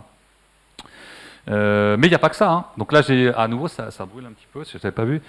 Ici, on voit que c'était un site qui recençait les 3 grands dispositifs qui existent. Donc on a l'innovation collaborative, c'était une chose, mais après, il y a l'intrapreneuriat. On demande aux gens de monter des choses, vous allez voir, comment dire, comme s'ils étaient des entrepreneurs, quelque part internes. Donc l'intrapreneuriat, aujourd'hui, c'est des lieux, hein, donc on a des incubateurs internes. Qui peuvent être ou bien dans la structure, là je ne vais pas détailler tout, hein, parce que je vous le laisserai, mais c'est un article qui détaille ça, ou bien ça peut être des grandes divisions ou des petites cellules. Vous voyez, c'est là les deux, c'est est-ce qu'on est dans la structure ou est-ce qu'on est intégré ou séparé, est-ce qu'il y a un seul projet ou plusieurs projets, ça permet de repérer des configurations différentes. Donc ça, beaucoup d'organisations essayent d'avoir en interne maintenant des structures de ce type-là.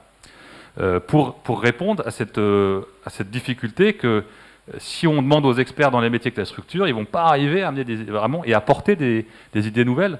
Donc il faudra avoir des espaces nouveaux, des cellules nouvelles qui permettent de faire ça. On peut avoir des incubateurs vraiment comme les incubateurs de start-up à l'extérieur, mais en interne, qui accueillent ou bien des projets internes, mais ou surtout des projets extérieurs. Donc c'est beaucoup de maintenant, par exemple, dans les hôpitaux, il y a des hôpitaux qui ont créé public comme privé, des incubateurs pour eux, et ils accueillent des projets externes, ils accompagnent des projets qui viennent de l'extérieur. Là, il y a une faute à SNCF, c'est pas moi, hein, c'était sur le site tel quel. Et là, par exemple, voilà, c'est des incubateurs dits corporate, c'est-à-dire organisationnels, qui accueillent des projets nouveaux. Bon, j'ai mis plein d'exemples, c'est BPI ils ont financé dans plein d'endroits. Hein. Alors, ces relations start-up avec les grands groupes, elles ne sont pas toujours au beau fixe, hein, ça peut être difficile. Regardez, si on demande par exemple sur les délais d'exécution, est-ce que ça vous plaît? Ça paraît rapide? Oui, oui, alors tout le monde là, au niveau des grands groupes, ils sont plus de la moitié, 60% à dire oui, oui, c'est plutôt rapide ou très rapide, alors qu'ils sont que 16% à le dire dans les start-up. Donc on voit bien qu'il y a un décrochage entre ce que des gens porteurs de projets voudraient que ça avance et ce que les grandes organisations sont capables d'amener dans la réactivité. Il y a un décollage. Et ici, pareil, sur les objectifs, il y en a qui trouvent ça très clair, parce qu'ils disent je vais récupérer, je vais prendre les brevets, et les autres sont un peu plus partagés. Donc c'est pas quelque chose de... À nouveau, c'est pas une baguette magique. Ce que je veux juste vous dire, c'est que dans aujourd'hui les tendances, les grandes organisations publiques comme privées travaillent de plus en plus, ou bien en mode start-up, ce qu'on a vu avant, ou bien avec des gens qui veulent créer des démarches de type start-up. Alors on a parlé de la Startup Nation, bien sûr, et tous les aspects critiques qui vont avec, je les ai en tête, je ne vais pas les développer là, parce que bon, c'est pas l'objet, mais évidemment qu'il y a des difficultés, voilà, j'en ai mis quelques-unes là, mais il y en a d'autres. Hein. Et puis le dernier, c'est un moins connu, c'est ce qu'on appelle l'excubation. Ça, c'est l'idée, et ça peut être intéressant, c'est lorsque la direction d'un établissement, la direction d'une entreprise va autoriser, et là il faut que les RH, les ressources humaines, accompagnent ça. Les RH deviennent stratégiques partout ici, hein, parce qu'il faut qu'elles accompagnent ce développement professionnel, il faut qu'elles permettent aux gens de pouvoir libérer du temps, c'est-à-dire que si on ne les associe pas, la moitié ou les 3/4 des projets, des formes de travail que je vous montre, elles tombent à l'eau. Hein. Ici, vous voyez, c'est une petite équipe de salariés ou d'agents, donc public ou privé, qui est choisi par la direction et qui va pouvoir dédier entre 20 ou 100% du temps reconnu en interne, donc c'est ça là, qui est important, à un projet, mais qui va avoir lieu à l'extérieur. Il n'est pas en interne, ce n'est pas un projet au sens classique, les gens vont être excubés et ils vont être mis dans un incubateur éventuellement à l'extérieur pour développer leur projet sans supporter les lourdeurs ou la difficulté associée à la structure initiale, pour qu'ils puissent, voilà. Et alors l'idée, c'est que ça ne soit pas trop long, de 3 à 6 mois, et puis qu'à la fin, on se dise est-ce qu'on continue ou est-ce qu'on arrête. Alors on pourrait faire d'autres types d'évaluations, mais c'est à peu près ça qui est prévu. Donc typiquement, voilà, donc on a généralement ce qui se passe, c'est qu'on a un appel à projet qui est fait. Sur l'appel à projet sont sélectionnées des idées qui paraissent intéressantes. Il y a une décision de l'entité directrice, de dire bon ok, on vous donne du temps maintenant pour bosser là-dessus, et ce temps-là, vous allez le passer pas ici pour échapper un peu aux contraintes, mais ailleurs, vous allez être accompagné. Et vous reviendrez une fois que vous avez fait ça, et on aura une décision de financement ou pas.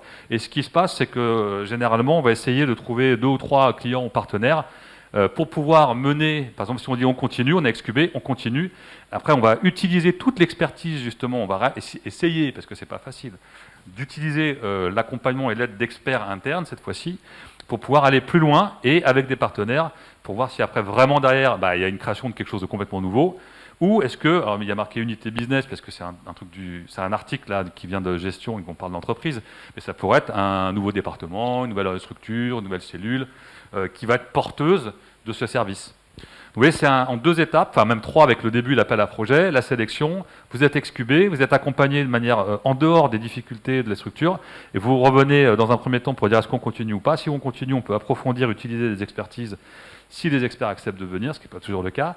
Et puis derrière, pour pouvoir aller vraiment à un développement et structurer une activité nouvelle. Ça, c'est des programmes vraiment nouveaux, entiers, qui se développent pas mal. Et puis le dernier, c'est l'idée de dire que tout ça, on ne va pas le faire seul.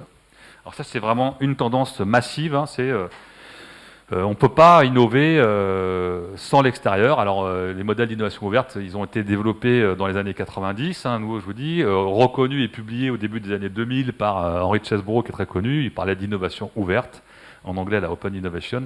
L'idée, c'est que ce fameux entonnoir que je vous ai montré, là, qui était très structurant dans la deuxième moitié du XXe siècle, à chaque étape, en fait, c'est un gruyère. On peut avoir des idées qui viennent de l'extérieur ou des idées à nous qui vont ailleurs avec des partenaires, ce qui pose tout un tas de problèmes juridiques. Et c'est là où je vous dis que le droit de l'innovation est en train de se structurer. C'est que là, il n'y a pas forcément de brevets. Il peut y avoir des brevets, mais il y a des licences. Il y a tout un tas d'autres modalités à inventer pour arriver à ce que à ce que la collaboration puisse se passer. Alors, il y a beaucoup de contentieux. Mais c'est une forme qui est très développée aujourd'hui. Alors ça touche donc le privé, bien sûr. Là, j'ai mis un programme chez L'Oréal. Alors, il vous invite à venir dedans. Vous-même, en tant que consommateur, vous pouvez rentrer dans ce programme-là. Hein. Ça s'ouvre à la foule, vous voyez, ce qu'on appelle le crowdsourcing, vous devez connaître. Hein.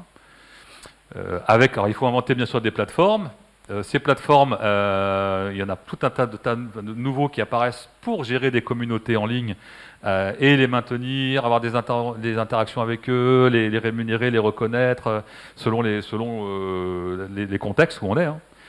Et éventuellement les faire venir, intervenir dans des formes que vous connaissez, comme le hackathon, là, rapide. Et ça ne touche pas que le privé, hein. C'est-à-dire que c'est vraiment dans le public. Hein. D'ailleurs, cette idée d'ouvrir va jusqu'à dire qu'il faut une démocratie ouverte. Donc là, c'est une initiative internationale institutionnelle. Hein. La France a eu la présidence de 2016 à, je ne sais plus, 2018, quelque chose comme ça. Avant, c'était le Brésil. On a pris des engagements. Hein. Il y a 3 piliers. Hein. Il y a l'open data pour ouvrir les données. Donc là, on est quand même vraiment beaucoup dedans. Moi, je coordonne un projet ENR et on doit réfléchir à la science ouverte, les données, l'accessibilité, ce qui n'était pas le cas avant. Donc c'est que de là où je parle, mais à l'université Paris-Créteil, on a créé un Living Lab, donc un lieu comme ça, qui s'appelle AlgoPo, et qui vise à étudier l'ouverture des algorithmes, des choses comme ça, des données. Il y a des juristes, il y a des informaticiens, des économistes, des gens de la gestion comme moi, c'est interdisciplinaire. Évidemment que c'est comment on travaille autrement. Hein. Donc là, vous voyez, casser les silos, travailler en réseau, le mode projet, les méthodes agiles, tout ce que je vous ai montré, on le veut pour le public. Et puis, il y a aussi la question de comment on va pouvoir consulter et surtout co-construire, co-concevoir autrement. Ça va être un de mes derniers points. C'est qu'une des grandes tendances de l'innovation, là, après j'ai fini, hein, c'est tout ce qui est co-conception avec les utilisateurs. Donc ça nous ramène sur, par exemple, dans l'éducation nationale, à comment on peut prendre la communauté éducative vraiment au sens large, et en particulier aussi les élèves. Hein. Alors, les parents, peut-être, c'est parfois un peu compliqué quand même, mais au moins les élèves, de voir comment les élèves perçoivent ça. Voilà. Ah oui, donc j'ai oublié qu'il y avait mes petites structures d'ISOLA avant. Bon, en gros, toutes ces choses-là, avoir des projets, développer l'entrepreneuriat, pouvoir faire des partenaires, travailler en réseau, de plus en plus, on se rend compte que c'est tellement en fait une activité en tant que telle qu'est venue l'idée qu'il faut qu'il y ait des structures en tant que telles, ISOLA, qui vont porter ces éléments-là. Parce que sinon, les entrepreneurs, s'il n'y a personne qui les aide, les accompagne, le mot accompagnement est central ici. Hein. S'il n'y a pas d'accompagnement, on l'a vu hein, dans le parcours d'excubation, ils ne vont rien faire. Hein. Donc il faut qu'il y ait des structures qui, alors reconnues au plus haut niveau, parce que sinon ça n'existe pas, et ça ne survit pas face aux départements ici, hein, qui ont beaucoup plus de puissance. Et ces structures-là, elles sont censées permettre de faire que ça, on le fait de manière systématique, quoi, métabolisée, si je peux le dire. Donc on a vu apparaître tout un tas de départements et de labs dédiés à l'innovation. Alors ça vise voilà, l'innovation radicale, majeure. L'idée de ces labs, c'est de ne plus être sur du ponctuel, mais d'avoir une vision stratégique, de structurer mon fameux arbre que je vous avais montré au début, là, c'est-à-dire d'avoir quelque chose qui est dans le temps long, on se réapproprie du temps long et pas uniquement du temps du projet court. D'essayer de prévoir la fameuse disruption, hein, ici, à chaque fois, parce que voilà, ça peut arriver. Et surtout, peut-être de se dire, mais attention, cette disruption, c'est un effet d'optique, parce qu'en fait, il y a plein de petits pas. Et ça, c'était mes collègues d'école des mines qui disaient, il y a de l'incrémentalisme radical. Parfois, on a des ruptures qui arrivent, elles ne viennent pas comme ça de nulle part. Il y a plein de petites choses, et comment les labs, ou les départements, les cellules d'innovation peuvent aider à faire mûrir ces choses-là, et accompagner l'apparition d'innovations vraiment nouvelles. Là, le mot important, c'est plutôt le mot risque que le mot incertitude. Je ne veux pas prendre trop de temps, mais pourquoi les risques, c'est différent de l'incertitude? Un risque, c'est probabilisable. Si on prend la définition de Frank Knight, qui est très connu, un économiste de la première moitié qui a continué, mais première moitié du XXe siècle, l'incertitude, c'est ce qui n'est pas probabilisable, on ne sait pas, c'est indéterminé.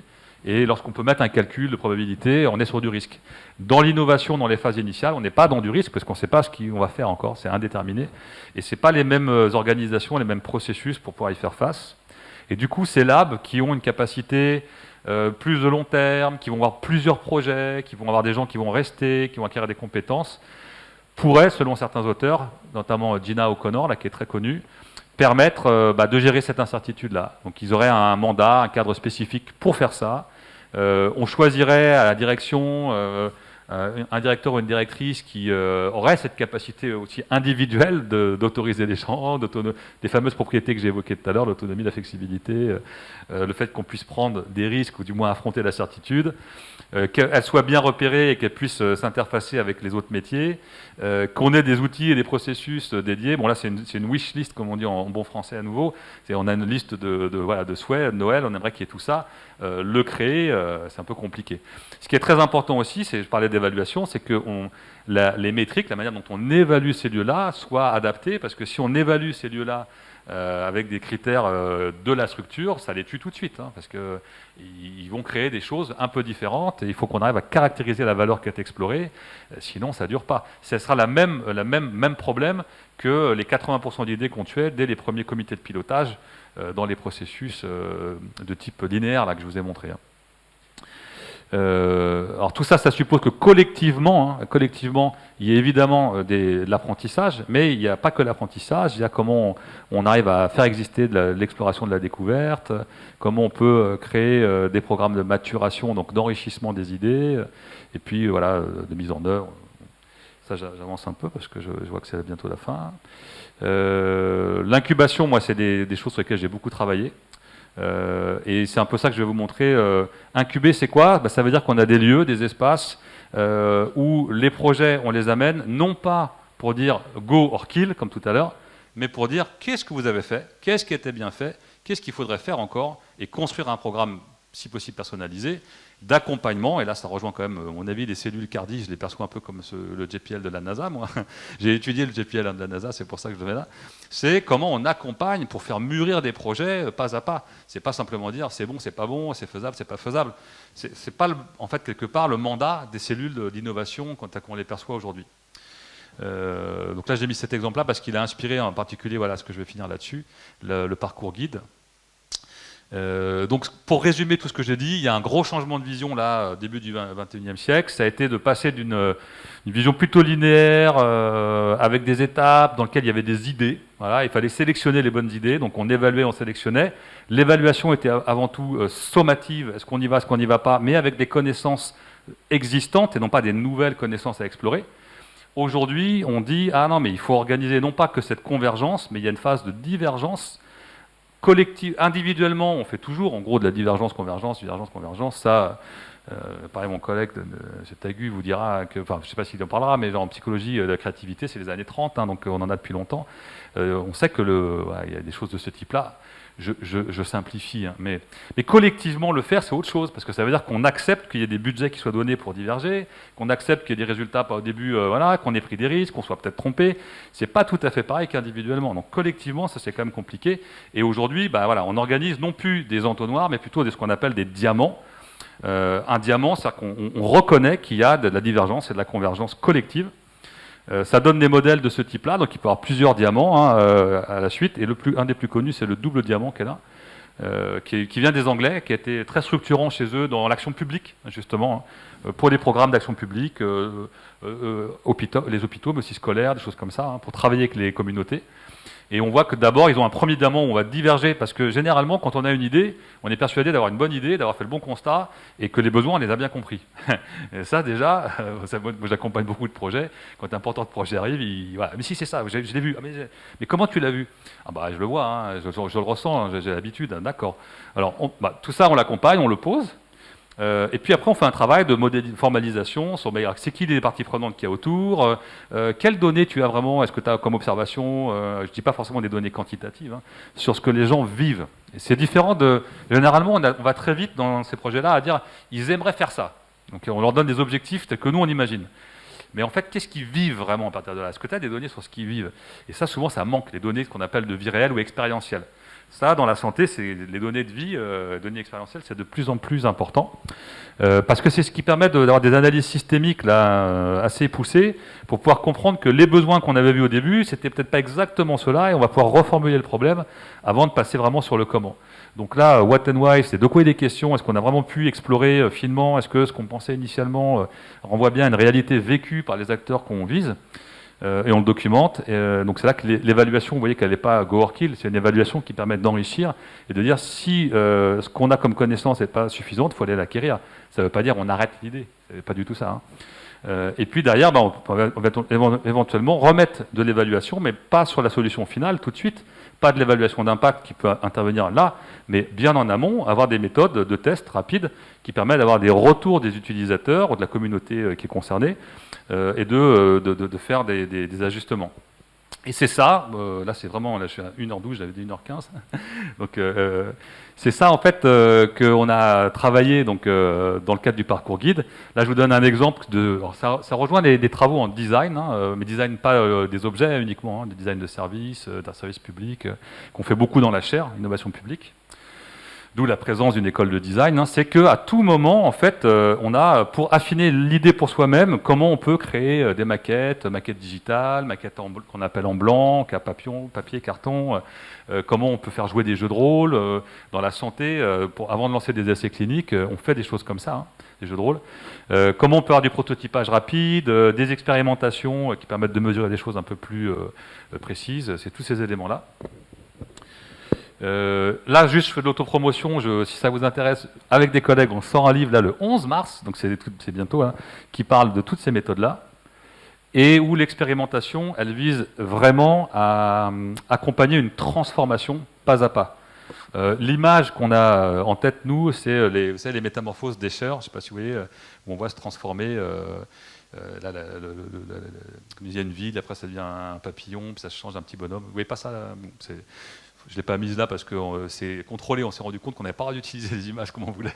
J'ai eu le fils, des gens qui ont les ayants droit des chers, ils n'ont pas voulu qu'on utilise ça.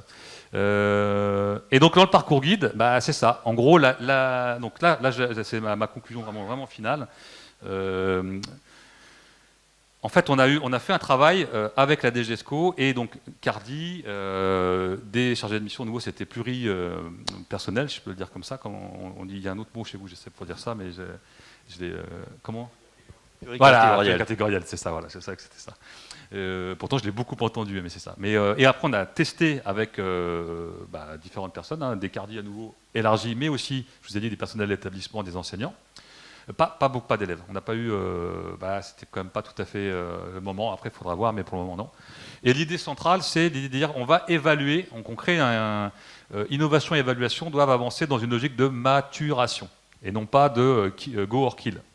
C'est pas des copies de pilotage. Pourquoi? Oui, comme une plante. L'idée de base, hein, c'est que une plante, quand elle a une graine, elle a besoin. Elle a B1. On voit pas là, mais il y a marqué B1, B2, B3. À chaque étape, on a des besoins qui sont différents. C'est vraiment très bête. Hein. Donc une idée, c'est pareil. Quand elle est au début, elle a certains besoins.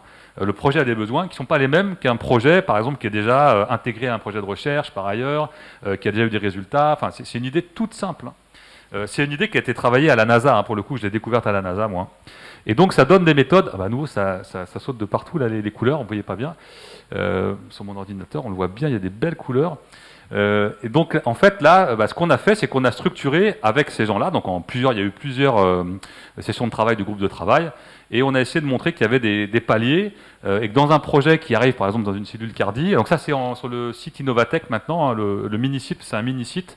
On peut, mais d'ailleurs, pour finir, vraiment, là, je vous assure que c'est vrai, c'est fini. Parce que là, après, il n'y a rien derrière, hein. Il n'y a plus rien. Il y avait juste un truc là, je vais le passer. Oui, il y a toujours un plus. Hein. Il y a toujours du plus. Voilà. Vous voyez, donc c'est ce site-là, de la graine au projet.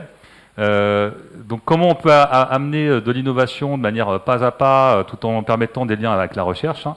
Des rôles où on a évidemment le porteur de projet, l'accompagnateur de cellule cardi, la cellule en tant que telle, qui a un rôle aussi pour désigner ou suivre ces projets-là, les testeurs, pas oublier, des gens qui vont participer vraiment au projet et aux différentes phases de test et de maturation que j'ai évoquées. Et l'idée, c'est ça, donc ça bouge quand même. Le projet se mûrit, ce que je vous ai montré. Et donc, pour chacun de ces paliers, on a à chaque fois, vous avez une descriptive des grands enjeux, un kit qui permet de télécharger des outils pour pouvoir suivre ces enjeux-là. Et donc, on a le palier 1, palier 2, les premiers bourgeons, le palier 3, où on a validé les besoins. Et donc, il s'agit de commencer à trouver les bons critères d'évaluation hiérarchisés pour lancer des premiers protocoles de test ici. Ici, on est plutôt sur des phases vraiment de projets pilotes, donc c'est assez avancé sur les évaluations qu'on va vouloir viser. Et après, on est sur l'essaimage, comment on peut travailler sur les conditions de transférabilité. Voilà. Donc là, l'idée de ce site-là, c'est un peu d'intégrer tout ce que je vous ai montré, c'est d'avoir des méthodes qui sont donc itératives, qui permettent de faire des tests, qui vont reposer sur des communautés larges, parce qu'on n'a pas simplement les experts qui font d'un côté, mais il y a d'autres, les élèves ou des professeurs qui collaborent avec de la recherche éventuellement pour pouvoir avancer là-dedans. Et ça suppose, pour faire ça, des modes d'organisation interne, hein, que là, je n'ai pas développé, et d'accompagnement en particulier. Voilà. Donc ça, j'ai un peu débordé. Je m'arrête. Merci beaucoup, Mathias.